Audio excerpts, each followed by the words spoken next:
Good morning, everyone. Thank you for tuning in to Ask an Islander. I'm Bonnie with Project Grad. And this morning, you might recognize one of our guests as the other half of your What's Up ladies. We're actually talking to the Islander Feminists this morning. So I have Tori Foss and Ariana Rodriguez here today to chat with y'all. Thank y'all so much for sitting down with us. You're welcome. Thank you for having us. Yeah. Of course. So this organization has been doing some amazing things on campus. You started this organization a couple of years ago. And I kind of want to know, what inspired you to do that? So I was taking a nasty women's class with Dr. Santos, and all of the Me Too stuff was going on. So the hashtag was everywhere, and I was like, we need a space on this campus to talk about what's going on in our country. How can we address it? How can we help people? So I just felt like we didn't have a space on campus, and I wanted to make that space. That's wonderful. So you just created it. Y'all, I want y'all to understand that creating a student org on campus is a lot of work, but it is amazing, and you can make actual, real, tangible change here on campus, which is kind of what y'all have just accomplished. I'm super excited. I want to ask y'all about the period products that we just got approved from President Quintanilla.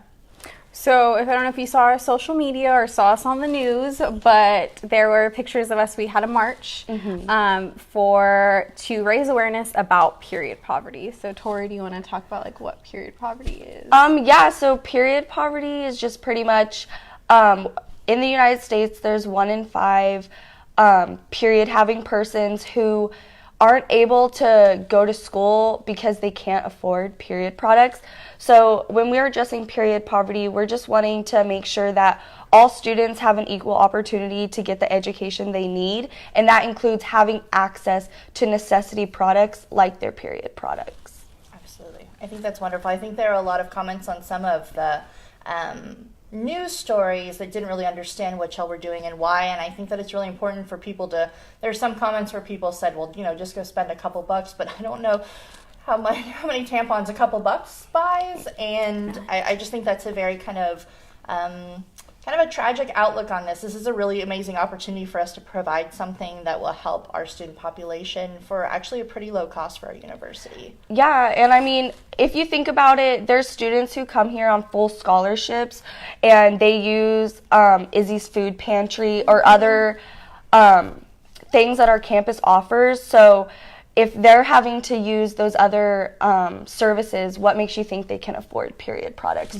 So it's thinking about those students and other students who may just hit a hard time during 1 month and need assistance. Absolutely. I always feel like if you can help, you should, and if you need help, you should take it. And I think this is a wonderful thing that y'all are doing, so I really appreciate it. So one of the things I do want to promote is how to get involved with y'all. How does y'all have meetings, regular meetings, events? Tell me a little bit about it. So we are super fun. Yesterday we had a Valentine's event all about female pleasure, female masturbation, just trying to normalize it. We're having a member meetup today. We're going to paint some stuff and have a good time. But yeah, come to our meeting. So our next meeting will be February 28th at 7 p.m.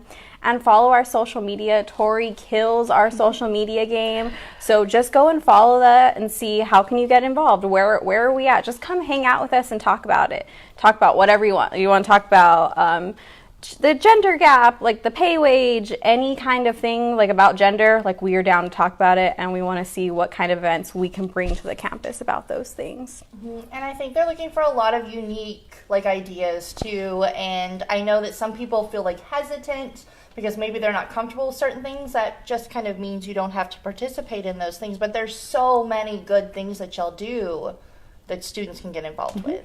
So yeah, definitely check them out. And what is the next event y'all have next week? Where will y'all be? So we're going to be helping at the Birds and Bees event by iTeam. So they're going to have all these different people talking about STIs, consent, all these different things, and we're going to be in there doing internal condoms and dental dam, giving them out, but also doing how do you use them. So if you don't know what those things even are right now, you should definitely come and check out our table. I can put that where? Yes, you can, and you should. You should. Don't Google that on your work computer. No. Yeah.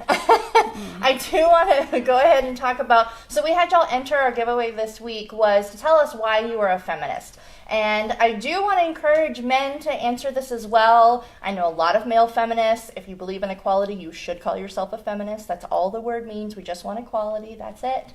But y'all's answers were amazing. We sat there and read them and tried not to cry. And you guys are just so powerful. We're so proud.